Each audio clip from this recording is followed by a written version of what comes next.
we are going to be talking about progressive discipline and really focusing on how to do it obviously properly, right? But really to avoid that lawsuit that could be pending, because we all know that when there's a termination, there's always a risk, right? So we want to make sure it's a calculated, you've dotted your I's, crossed your T's, and you know what you're doing prior to having that conversation and making it final. And without further ado, Joni Irwin, she is one of our HR account managers here at Alpha Staff. And as you can see, a lot of experience. So we have the right person presenting today, over 40 years in HR, 7 years in PEO, which is great because not only does she know the PEO side, but she also has been in that role, right, as an HR director in the private sector, as you can see. So she's familiar with all types of industries, different managerial types. She also holds both of the certificates in SHRM and HRCI. So a wealth of knowledge, a lot of experience. So she should have different scenarios that hopefully will be relevant to each of us on the call today. So let's get started. Go ahead, Joni. Good afternoon. I'm so happy to be here. This is one of my favorite subjects. One reason is to ensure you treat all employees fairly and address employee issues as they arise timely. Another reason is using this discipline process can prevent a lot of liability for the employer. Today, the vectors we're going to go over identifying the laws and policy requirements actually affect discipline. We want to know how to apply progressive discipline fairly and consistently. Consistency is very, very important. Conduct effective disciplinary meetings and how to impose the discipline. We're going to define the steps of progressive discipline. I will be reviewing a performance improvement plan and the importance of proper documentation, and then tips on how to conduct employee terminations. So here's some food for thought. 95% of employee problems are created by 5% of the employees. The cost of turnover is estimated to be at least twice the amount of an employee's annual salary. We all know how difficult it is now to find good applicants to replace employees. Next slide. Why do we want to use progressive discipline? It establishes expectations and predictability. The employee knows what is expected. They also know consequences. We need to apply consequences fairly and consistently. It corrects inappropriate behavior and poor performance. It helps to rehabilitate employees that have potential. And most importantly, it protects against complaints and lawsuits. This is a process for dealing with job-related behavior that does not meet expected and communicated performance standards. The primary purpose is to assist the employee to understand the performance problem or opportunity for improvement exists. So here's some laws regarding discipline that we need to be careful of. The EEO laws are at-will employment, civil rights laws, whistleblower protection, contractual rights, consistency and fairness, and retaliation and wrongful discharge. Right now, the most common lawsuit through the EEOC is retaliation. It doesn't matter if your intent was not to retaliate, it is the perception of retaliation. So let's go over each one of these. At-will employment. Most employees have an at-will employment relationship with their employers.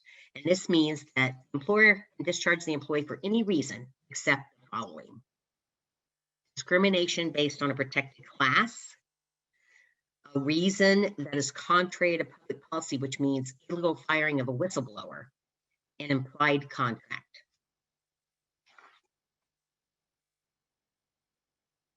So let's go over these. Civil rights laws. You can't use discipline due to an employee's membership in a protected class. For example, an employer cannot discipline only men who are tardy to work, but not discipline tardy women. You can't use discipline under whistleblower. You can't use discipline to retaliate against an employee who reports employer's violations of the law. That's the whistleblower protection. And with contractual rights, you need to be careful with written contracts, such as job offer letters, and also a handbook that can create an implied contract. Usually you can put wording in your handbook stating it is not an implied contract. You need to be very careful you are not violating any of these laws. So what are the benefits of progressive discipline? There are many benefits, and we're going to go through them now. Progressive discipline has a step approach. It includes increasingly severe steps or measures when an employee fails to correct a deficiency after they've been given a reasonable opportunity to do so. You must always ask yourself, what have I done in the past to an employee for a similar or same violation? You have set precedents, and you want to make sure you are consistent in your approach. Should you utilize the least severe action necessary to correct the performance deficiency or misconduct? You want to make sure you want to use the least severe action based on your precedents. You want to look back and see, what have I done in the past for a same or similar situation?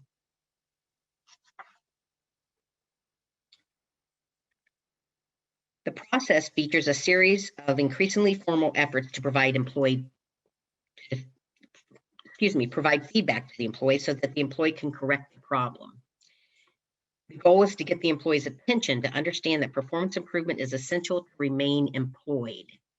So give the employee notice and an opportunity to remedy performance and disciplinary problems. It's not to punish, to alert them, strongly alert them of their performance and disciplinary problems. And then also, if you go through the steps, it will help justify any further disciplinary action if your remedial efforts are unsuccessful.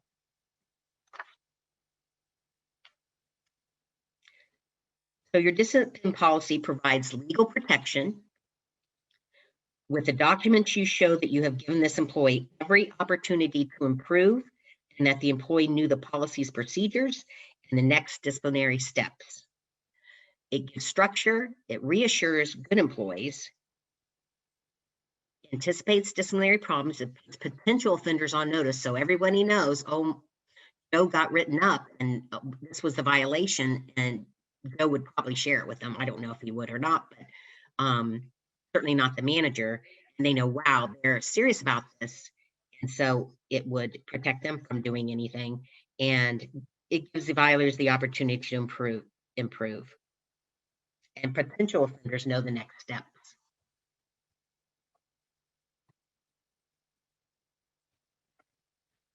It is very important to have an employee handbook. It informs employees of policies. It advises them that policies will be enforced, and it gives you some flexibility in your discipline process. So employees need to know the policies, and you need proof, which is a handbook sign-off sheet that they received. Your human resource account manager can provide you an employee handbook. When an employee files a complaint, whether it's with an attorney, or EOC, or for unemployment, an unemployment claim, the first thing that is going to be asked for is proof the employee knew of the policy or procedure they violated, which can be proven by an employee handbook sign-off sheet. And this is very, very important because this is whether you can win a case or not. If you've got proof this employee knew about the policy, they signed off on it, you have the date, and they knew about it. Some common disciplinary problems: attendance. We're having a lot of that nowadays. Unsatisfactory poor work performance or behavior. Safety. Equipment and materials, people damaging equipment and materials. Substance abuse. Harassment, fighting or violence, and theft. When providing a progressive disciplinary document, you need to ensure that you are noting all inappropriate behaviors and policy violations at that time. You should not provide a document for attendance one day, several days later, another one for a safety violation that was relevant the day you provided the one for attendance. We are seeing a lot more of these disciplinary problems now. Very, very important is consistency. Always follow your company's progressive discipline policy. Respond to the violations immediately. Use the discipline only for genuine violations. Discipline all similar offenses in the same way. And that's why if something comes up, as I mentioned again, you want to ask yourself, what have I done in the past in a similar situation? How have I disciplined? You want to make the discipline appropriate for the offense. And so, for example, theft, you could move that straight to termination. But something other than that, maybe it's attendance, you'd take the step process and start with maybe verbal or written. So you don't want to wait. You want to provide the discipline document immediately. The longer you wait, the less effective it is. And the employee can question why you're giving them this after such a long time period. It is also not as effective. Be consistent. Don't overlook other employee issues and only concentrate on one you have major issues with. Turnover is expensive. Give the employee an opportunity to correct the problem. Review a policy or procedure that was violated and ask if the employee understands it.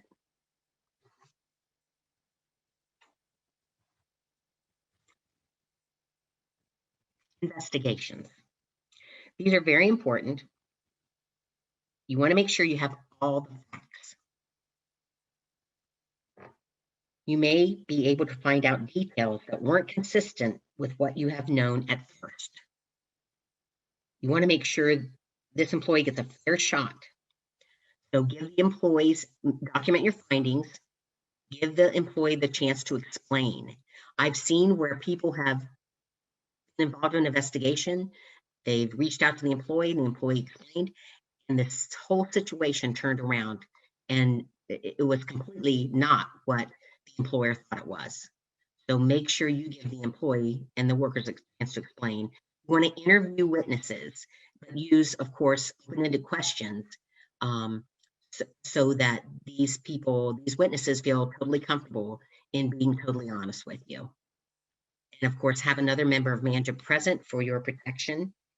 But if you have an investigation you want to do, if needed, or if it's needed, you can contact your human resource account manager for some guidance.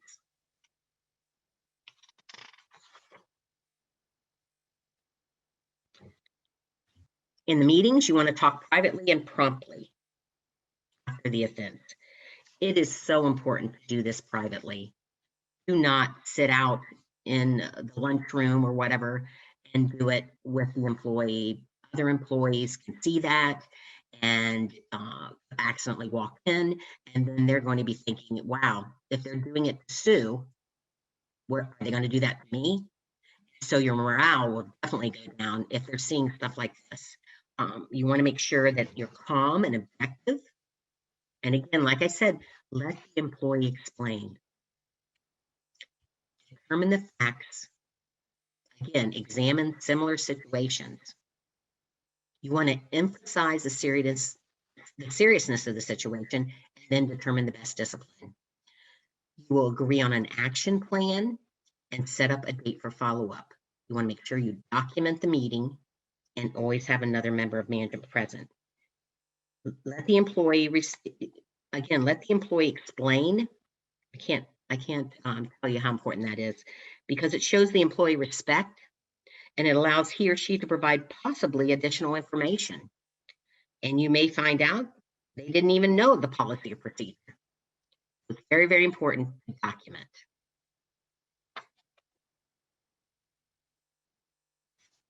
So this is what we've reviewed so far: the benefits for progressive discipline, the statutory and policy requirements, of course, the common discipline problems, the importance of consistency, and investigating the potential disciplinary cases.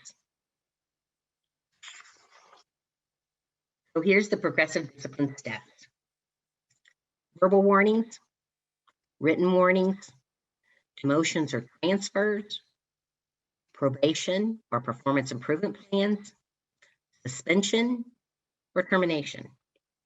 There are 4 criteria that will help determine the most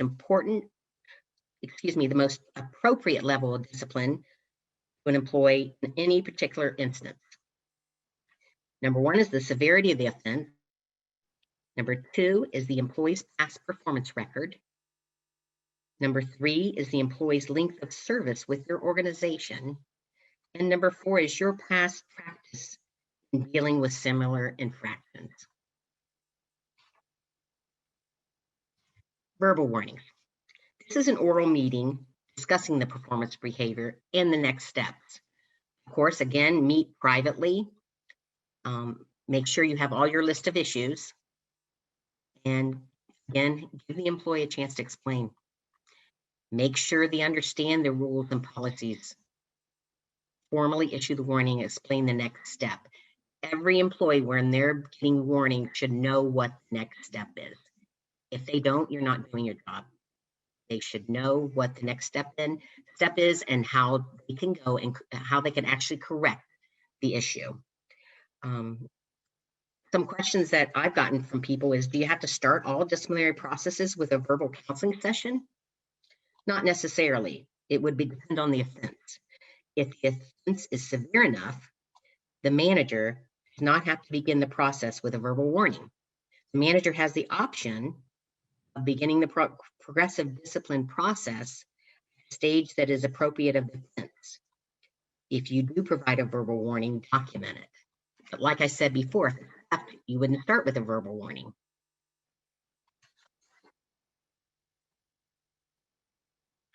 Written warnings. This, of course, is given the employee is given a written warning, the statement of performance deficiencies, and is advised in writing of those deficiencies and the next step of disciplinary action. It's for repeated or serious problems. Make sure you check with your human resources department. State facts clearly and objectively. And I emphasize that because the employee really needs to know what they have violated, what policy, program, whatever they have violated. It could include a plan for improvement, which is called a PIP. Have them sign, have the employee sign, you sign, and follow up. Sometimes an employee will decline to sign this document. You don't want to look like you've written up the employee and place the document into the employee's personnel file unseen. If the employee refuses to sign, you may ask the employee to write on the form, quote, "I disagree," end quote, and have the employee sign and date the form. If that fails, have a manager witness available, not a friend of the employee. And then after having the employee acknowledge that you went over the written warning form and that the employee has chosen not to sign, you can note on the form, quote, "elected not to sign," end quote, or, quote, chose not to sign after request to do so, end quote. Then note on the form, met with the employee on such and such a date and discuss the above matter. Then you and the witness would sign your full name and date it on the document. I have seen where people have refused to sign and they get so upset, they would destroy property. They would walk into their office and destroy property, into the business and starts destroying property. So you want to make sure, keep it calm, make sure you have all your information available to them so that they know, okay, this is right. Yep, I did know about this. They have a copy of the handbook that I signed, and there's proof that I did know about this and just didn't follow through. With probation, the employee is placed on a probationary status for a period. And during this time, the employee's performance is expected to improve. And then at the end of the probation, the employee's performance is reviewed. You want to give the employee a copy of his or her job description for review and reference purposes. It's a very important step is to provide the employee their job description. Review it with them. Ask if they have any questions about it. You want to make sure they know exactly what their job is and the timeline to improve.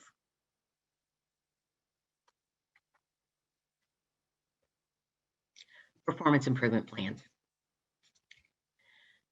It's a tool that supervisors use to improve employee behavior. It's a contract between the employee and the employer in which they discuss the performance deficiencies, and they're clearly defined. And there's a plan for goals and increased performance. They're not usually considered to be employee discipline, a developmental tool. You can use a 30, 60, or 90-day interval as the most common. That's what's used. This provides all the information the employee needs to try to improve their performance. The timelines are used to check in with the employee and provide them updates and answer any questions about their job and responsibilities. It is very important to make sure you are following the PIP by checking in with the employee weekly with feedback, updates, and answering their questions.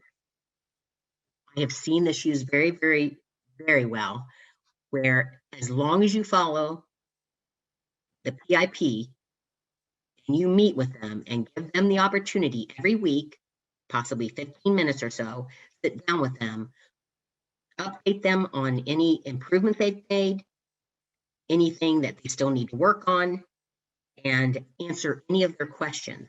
I've seen people, actually their performance has gone up a lot. So, and it's gone back to where it needed to be. So when should I use the performance improvement plan? When the employee is a keeper. Most other areas of performance meet expectations. Or when the employee has historically been a good performer and the performance issue is a recent anomaly. Number 3, when the employee is going through personal challenges and the window for accommodation is closing. And during probationary period, if the new hire is a keeper, but additional time is needed to assess a fit or skill set. Some disadvantages of using a PIP. Usually it requires a significant amount of effort when done properly, but I can tell you it's well worth the effort. It does distract from the regular workflow, and it's inevitably uncomfortable for both the manager and the employee during and after the performance improvement plan conversation. But I can tell you again that I've seen it be, that it has worked very successfully in improving someone's performance. So here's a sample of a PIP. You would note the performance standard. You'd note the issue or the concern that you have, any action that needs to be done, such as training, retraining, the deadline for it, and any outcomes, accomplishments they've had. Make sure you are clear and specific on this document.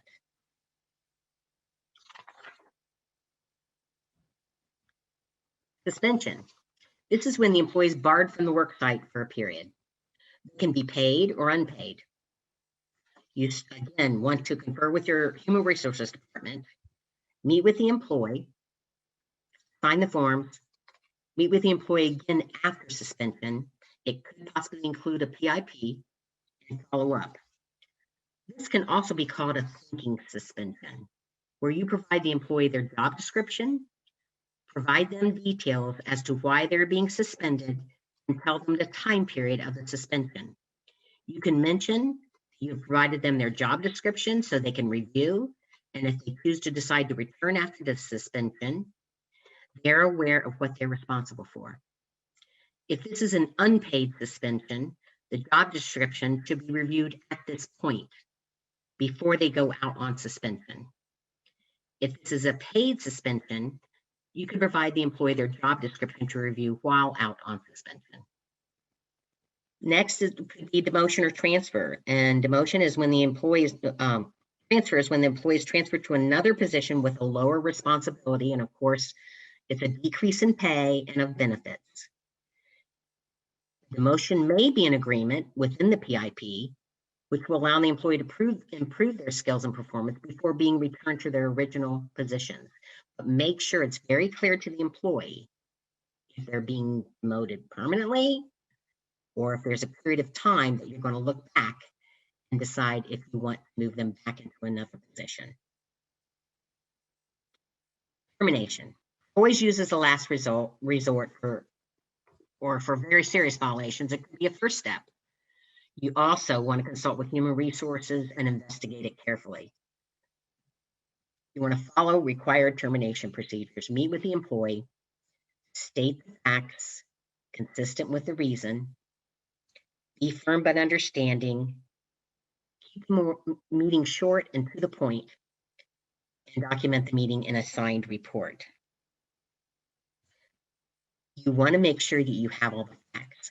I've seen where somebody has terminated employees and didn't have all the facts and ended up having to rehire them. And their credibility went down tremendously because they didn't have all the facts and ended up having to rehire the employees. And of course, their credibility with those people they rehired went down, but also their credibility with the existing employees went down. So if you have provided progressive discipline documents before to this employee, you can remind them of all the opportunities you gave them to improve. You're showing them, look, I've given you every opportunity, and you're reminding them, I've given you every opportunity to discuss everything with you. And now we're going to have to terminate. Sometimes this is very effective to de-escalate the employee. They are reminded they were given every opportunity to improve. If the violation is serious enough, this could be the first step. If so, provide them proof. For example, the handbook sign-off sheet. If they know of the policy procedure and have violated it, or if you have a policy and you hand it out to employees and they sign them, show them that. Make sure you advise the employee how and when they will receive their final paycheck and how and when to return company property. It is recommended that you or another manager be at work when the employee picks up their final paycheck or returns company property. You do not want this terminated employee to make a scene in front of others, customers, or employees. I have seen where an employee, business office, has gone over after this meeting, gone to their computer and deleted very important files. I have seen where somebody in a business was walking out of the business and ended up destroying property, knocking things on the floor and destroying property in front of employees and in front of customers. You do not want that scene. So it's very, very important. You want to make sure you walk them out, escort them out, escort them over to their work, their office, or the place where they work, in the cubicle or whatever. Walk them over there quietly, let them gather all their personal documents, personal belongings, and then walk them out. But treat them with respect as you're doing so. What not to do, you do not want to debate the decision.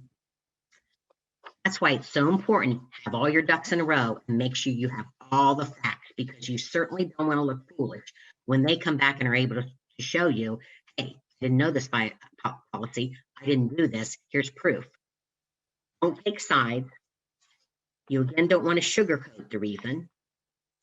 And don't hesitate to consider what any security measures. Like I said, security measures, if you have to contact somebody, if they're going to be violent or anything like that, you want to make sure you have that in place. So important with documentation. It supports your personnel decision. It gives evidence of progressive discipline. It puts employees on notice of concerns. It gives them directives and the opportunity to improve their behavior.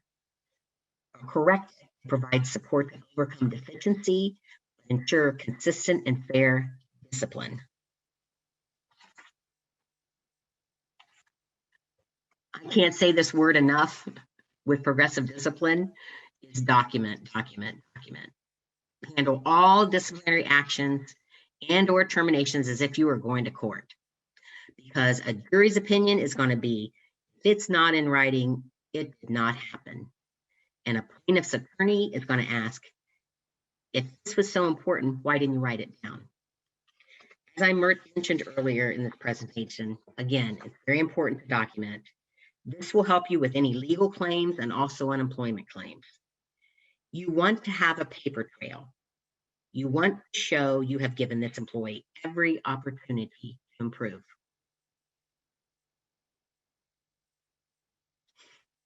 On the document, you want to set the date and time, put your facts, the rules or standards, the action that was taken, any remediation, and the signatures. The signatures provide proof that the employee saw the document, they understand what needs to be improved, the next steps, and that it was reviewed with the employee.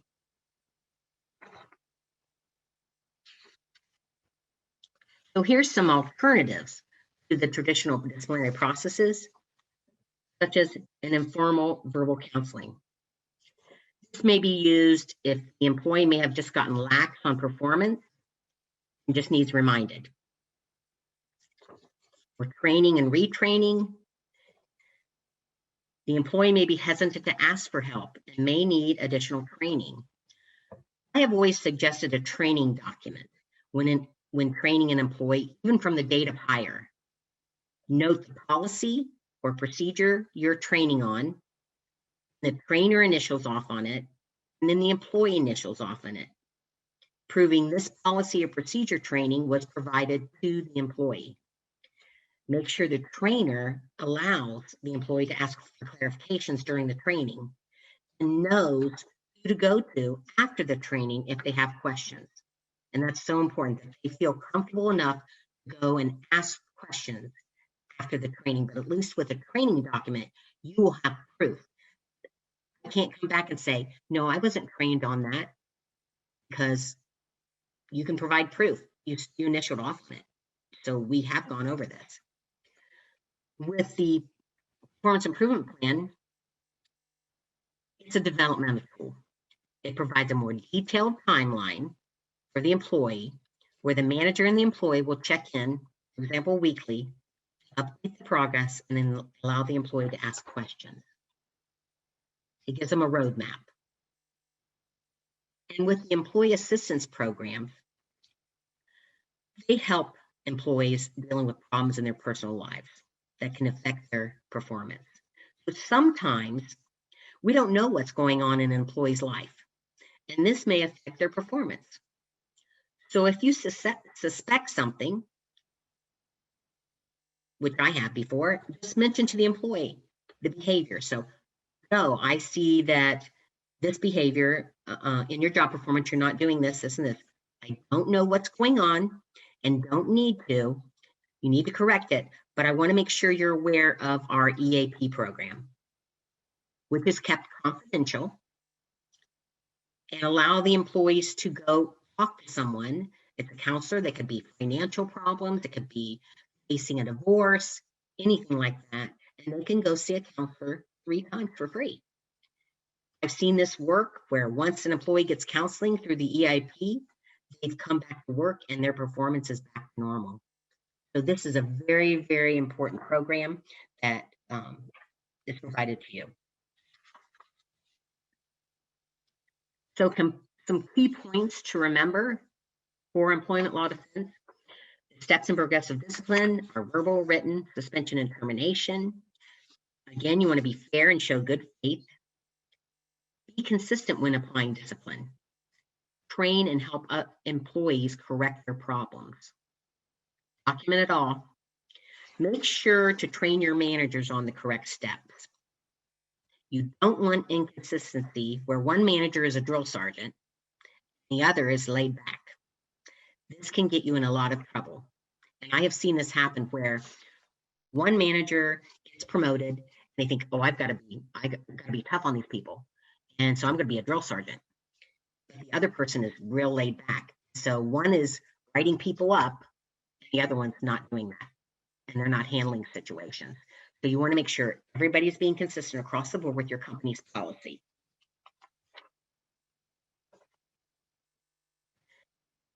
Here's 7 elements for just cause: adequate warnings, reasonableness, completeness of investigation, the objectivity of the investigation, you have proof of the infraction, uniformity of the rules of the application, and reasonableness of the discipline. Make sure you have provided adequate warnings. Also, make sure you were reasonable and the investigation has been completed if needed. Also, make sure you have proof of the infraction, handbook sign-off, the training document. And you need to ensure you have been uniform in applying discipline.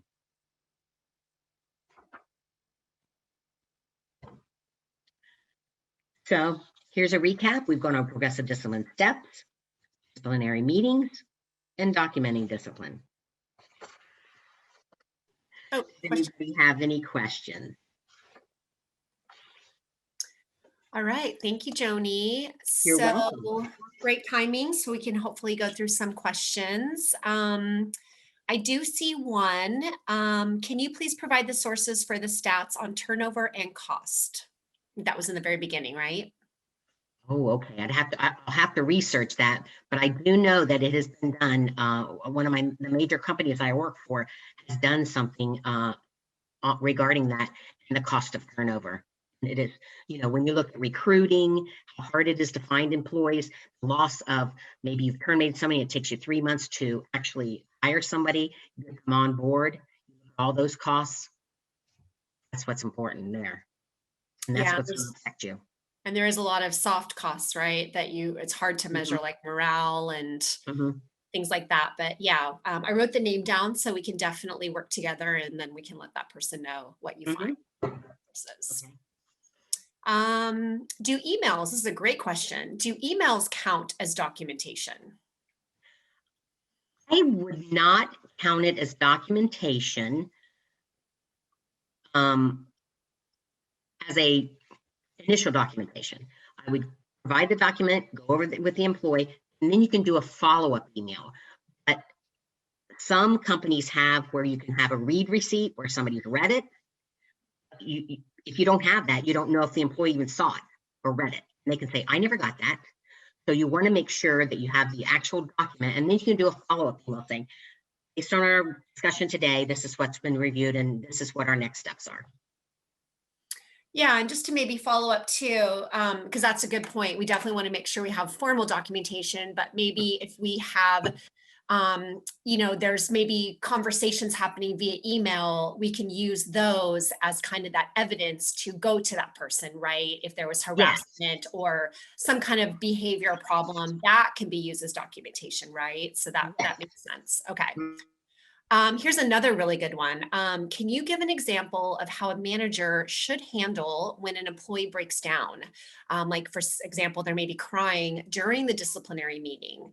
What should they do? And a second scenario is if there is if they take zero ownership. So one we have where they crying and breaking down, how awkward and uncomfortable, right? And then the second one is they're just not even taking ownership of it. Can you give some examples? Well, I've never had anybody crying and breaking down. Lucky you. I know, isn't that odd? But I've never had it. I would give them time. You want to show some empathy there. I mean, you don't want to be cold-hearted, even though you want to be firm if you're terminating or whatever. If you're just writing them up, you want to give them a moment and just say, I'll give you a moment. Compose yourself, and then we'll discuss this. What was the other question? They're taking zero ownership. There's nothing you can do if they don't take ownership. They'll end up walking out the door. You'll end up walking them out the door because if they don't take ownership, you need to know it's very important, and you're going to stress how important it is. You're going to tell them what the next steps are. And if they don't take ownership, eventually they're going to be walking out the door. Yeah, and I think I would maybe add just my experience that regardless if they're emotional or stoic, right? And just kind of giving you the eyes where they're like, yeah, whatever, I don't care what you're saying. I think it doesn't change the situation, right? It's kind of like with that, where they refuse to sign, we stick to the facts. We're unemotional because we're the professionals, right? Whether we're HR or just a manager or the owner, and we have to stay firm, and not break down to that emotion and not give in, right? And just continue the meeting as professional as you can. Maybe to your point, Joni, say, hey, I realize this is very upsetting for you. And however, it doesn't change where we're at, and, kind of just continue if you can. So. Well, and you could also clarify, ask why are they not taking ownership? Yep, absolutely. Yep. Okay, good. Let's see. So I think going back to the email question we had, do they count? Someone's saying maybe a meeting where they have signed off, or maybe just having a meeting. I'm not sure if I understand that one, but I guess something showing maybe, is it acceptable to maybe have some kind of documentation or something to show that there was a meeting and they signed off on that meeting? Maybe. I don't know. Yeah, I know that some of the companies I deal with, they will have a meeting and go over policies.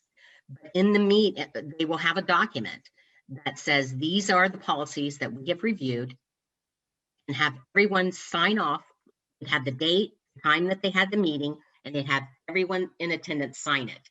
They'd hand out the policies and state on there, the policies have been handed out, everyone has received a copy. And that way you've got proof in the meeting, it was discussed, date and time, this person attended, and they got a copy. Okay, great. And she's agreeing. So I think I stated that question right. Good. Okay. Okay. All right. Well, good questions. I think unless anybody's typing, I'm looking through again, making sure I don't see any from the chat. But I think that may be it. Yep, I think that's it. So, oh, one new message. Let's see. Let me see what this one is. Oh, thank you, Sandy. Sandy's saying awesome. And I'm not Sandy, I'm Amy. I forgot to introduce myself. I always do that. Well, thank you, everyone. I know we ended a little early, but again, if you have a question, I'm still here looking, but if not, we appreciate you joining today. Joni, myself, Sandy, your HRIM is always here to support you through this process, because as you can see, it's not black or white. There's a lot of things to consider that Jody went over today. So we appreciate your participation, the questions. Let me go actually to my next slide before I forget and show you for a copy of this presentation, hrsc@alphastaff.com. You can email us. And then also that is the email address that we will give you the certification if you're interested. And then again, the presentation will not have the audio. That will be on our website in a week or two. So we definitely encourage you to check back. There's a lot of steps here that you might forget. So it's always nice to review. And that is it. I know we have another webinar next month, but I'm not sure what that one is yet, but you will definitely be seeing emails coming out. And again, thank you for partnering with us, allowing us to advise and guide and be your trusted partner. We always appreciate that. And I hope everyone has a great day. So thank you everyone for joining. Yes, thank you very much. Thanks, Joni. You're welcome. Bye-bye.